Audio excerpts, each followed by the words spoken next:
Hello, everyone, and welcome to Customer Relationship Management. I'm excited that you're a part of the class this semester, and I look forward to getting to know each of you. I wanted to take just a minute and do a little bit of a course overview so you would kind of understand how I set up the course and what you could expect this semester. So I hope you can see my screen. I'm showing you your Canvas course shell. And if you'll notice here on the left, you have the navigation menu here. Home is going to give you what you see on your screen right now. It has my name, my mobile phone number, since we're virtual, my email address, and then my office hours. My office hours those are days that I have set aside, days and times.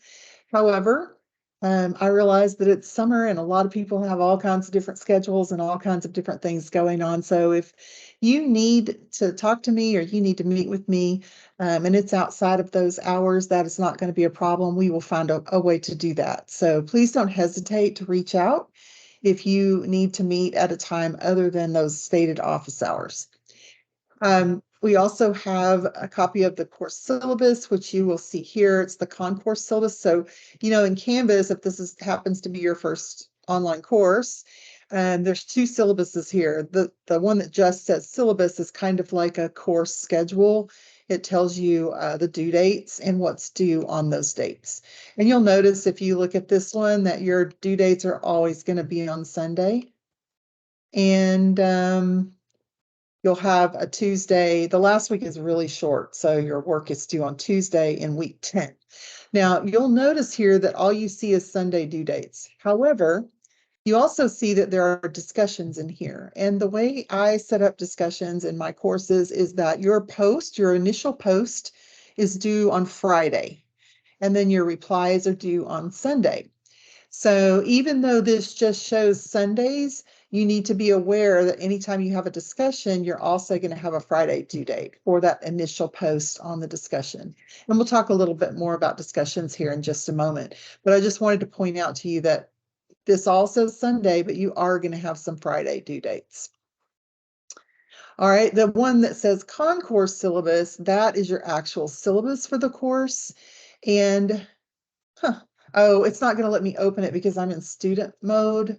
Let me close out of this and we'll open it so you can see it. So if we look at the concourse syllabus, it's going to look something like this. It may be a little bit different when in your version, but you'll actually see the syllabus, and you should definitely spend some time reading this. This is our textbook that we'll be using. You will not need the courseware, just the book. And while we're talking about the book, I think you'll enjoy it. This course to me feels like a lot of common sense. And especially if you've worked in any kind of customer service position, whether it's fast food or retail or whatever it might be. I think a lot of what you're going to read in here, you're going to be like, I already knew that. So yeah, there will be a lot that you probably already know, but I think you're going to find some insights that you didn't. And it's kind of nice to know things about a course as you go into it and not just have everything be difficult to learn. So I think this is kind of a fun course. It's a little bit laid back, and it just makes sense to us as we try to learn these things. So hopefully you will enjoy it and not find it overly difficult. So this is the book we'll be using. You won't need any supplies. And then you'll notice that I have several policies in here. I'm not going to read you the syllabus. You need to do that on your own. I want you to pay particular attention to the late work policy because I don't take late work. However, I know stuff happens. I have a safety net that's built in, and I give you 2 virtual tokens for use during the semester. And you can use those tokens to turn something in late, or you can use it to skip something. And so that policy and how all that works is written here in your syllabus in the late work policy section. So be sure you read that. You can also work ahead. Everything's open. And so you are able to work as fast and furiously as you would like. If you are going on vacation or you need to be out of town for work, you can work ahead so that you don't turn in anything late. So you can go as fast as you want in the course, you just can't turn anything in late. Obviously, there's no attendance because we're all virtual, and there are no class meetings. You can work at your own leisure. Just make sure you hit the due dates. Um, that being said, even though we don't have class meetings, if you need help or you need explanation or you have questions about some of the content, please don't hesitate to reach out and ask me about that. One other thing I'll point out is that you should definitely put the technology support number in your cell phone, like right now, like stop the video and do that. Because when the computer goes down, you don't have access to it. So go ahead and put that in your phone so that if you have issues technology-wise, you will be able to reach out and get help from them. It's your responsibility to get help when you have issues with technology. I cannot help you with that stuff. People call me all the time, I can't get in my computer. I'm like, well, call the help desk because I can't help you. I'm happy to try, but usually I am not able to do anything about it and you need to call them. So it's helpful if you put that number in your phone. And then you'll see here how you're going to be graded. We're going to have 4 discussions, 4 assignments, 10 quizzes. Those are reading quizzes, and 1 project during the semester. And you can see here how many points everything's worth. Basically, we have 1,000 points in the course. So if you want an A, you need to earn 900 points. If you want a B, you need 800 points. A C is 700, a D is 600, and anything below 600 is an F. And then you'll see the course calendar, which you already saw in the simple syllabus over there. But in this one, you can see here that I have those Friday dates listed. So if you want to like get your calendar out or your planner and go ahead and enter those Friday dates, you could use the course schedule from your concourse syllabus to do that. Okay, announcements. I will be posting announcements from time to time. Make sure you check those. And usually you'll probably hear from me about once a week, at least, and maybe more. And then the way I have the whole course set up is through modules. I have everything set up in weekly modules. And if you go to modules here, what you'll see, and I probably should click back to student view. So let me do that right quick. There we go. So what you'll see in the module view is first some basic information. You should pay attention to all of this. There's going to be a welcome letter. This is about the book, the office hours. There's actually links in here for office hours. So if you come during my office hours, these are the links we'll use. You still need to tell me you're coming because I don't just sit on the computer and hope somebody shows up. I'll be working or doing something along those lines on the computer, but I don't just sit there waiting. So if you want to come, I'm happy to have you. I just need to know you're coming so that I can get online. But these will be the links for the office hours. If you want to meet outside office hours, I'll send you a separate link. Let's go back. Course schedule, that's just, again, another copy of all those due dates. And then GroupMe. I love to use GroupMe in my classes because it is like a chat. It's kind of like WhatsApp, I guess. But it's a way for us to communicate with each other quickly. If you will communicate with me on GroupMe, you'll get a faster response than if you send me a Canvas email. I have multiple classes at multiple colleges this summer. So it's impossible for me to be on everybody's learning management system at the same time. So if you will send me messages in GroupMe, I can respond quicker. I will certainly respond to your Canvas messages. It just won't be as quick as GroupMe. So if you will join the GroupMe, it's also a great way to chat with our classmates and as we're getting to know each other this semester. You can I'll put reminders out there for due dates in GroupMe. So it'll send you a reminder when something's due, especially those Friday discussions. And then we just use it to ask questions and answer questions. If you have a question, chances are somebody else in the class has the same question. And if you post it on GroupMe and I answer it, then everybody gets the answer at one time and we're not answering it at 20 or 30 times. Okay, and sometimes another student will know the answer before I get to it. So it really is the speediest way to get information and help. So I hope you'll consider doing that. So GroupMe is a big deal, and there's the link to sign up. There, you can do it on your computer, on your phone. If you have a tablet, it works on all of those things. Okay, instructions for Flip. We're going to use video discussion boards here in our course because that just gives us a way to build community and to actually have a conversation with each other in an online course. I want you to think about it as kind of like our Starbucks hangout, right? It's laid back. Nothing has to be perfect about it. You don't have to have perfect hair and makeup and all that kind of stuff. You don't have to be in the perfect environment. What I'm looking for is a good quality discussion. And I think that you will find it to be kind of fun. Even those people who are a little nervous about it at first usually end up liking it and saying that they enjoyed getting to interact with others in an online course because it is hard to find a way to get to know people when you're taking classes all online. So I hope you'll enjoy it. Here in this section, I've given you some instructions and some kind of important points. So make sure that you check this out. I also created a couple of discussion posts for you, or videos for you about how to make a discussion post and how to make a reply post. Now, in these videos, it references that you don't have to upload your video to eCampus. That is the learning management system that we use at a different college. For you, you would just substitute that with Canvas. When you make your video, you don't have to upload it into Canvas. I'm going to go out to Flip to grade those. So don't let that word eCampus throw you off. It's just a different learning management system. Okay, so that's Flip. Make sure you check out those very important instructions. Key course dates are here. You can see the last data withdrawals on July 6th, and I have to certify the course on the 13th. So certification is something that has to do with financial aid. Basically, if the government is loaning you money to go to school or giving you a grant or whatever to go to school, they want to make sure you're going to school.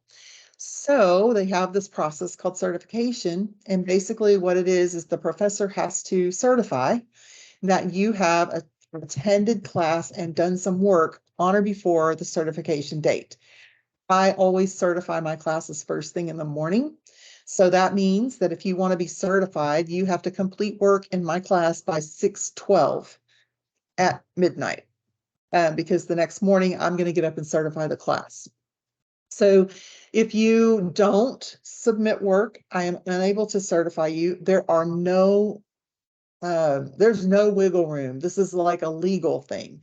So you can beg and plead, but I can't do anything for you if you don't submit work by that date. If you aren't certified, it will affect your financial aid. So if you're on financial aid, this is a big deal. And our course will end on August the 8th, which is, I believe, a Tuesday. So that last week, that week 10 is very short. So don't forget that you don't have a whole week in that week 10. All right, let's go back to modules.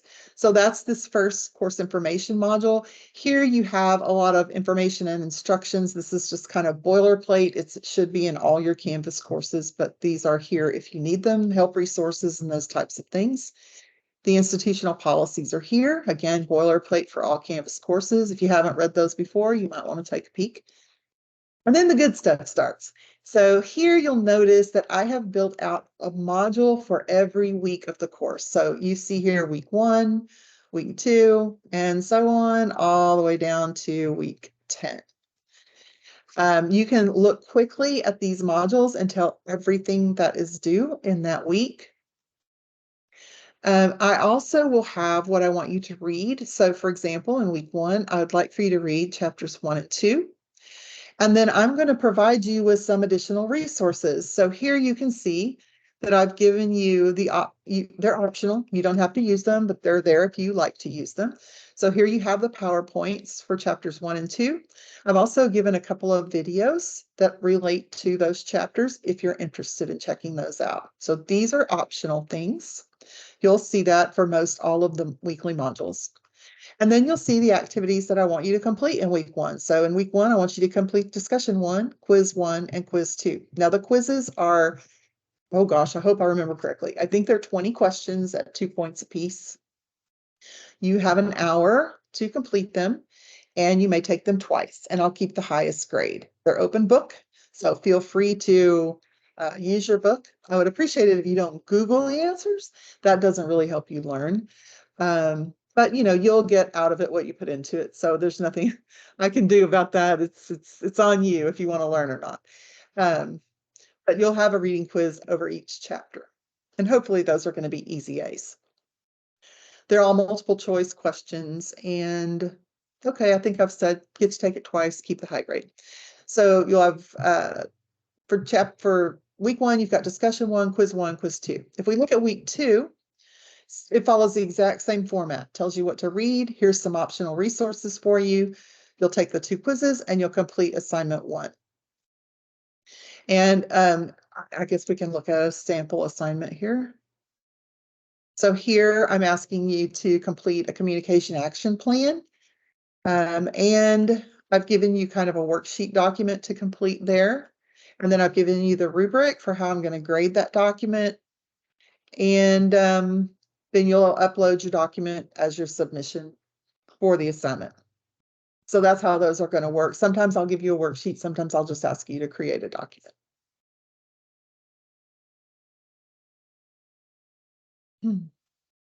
I want to scroll on down here to week 7.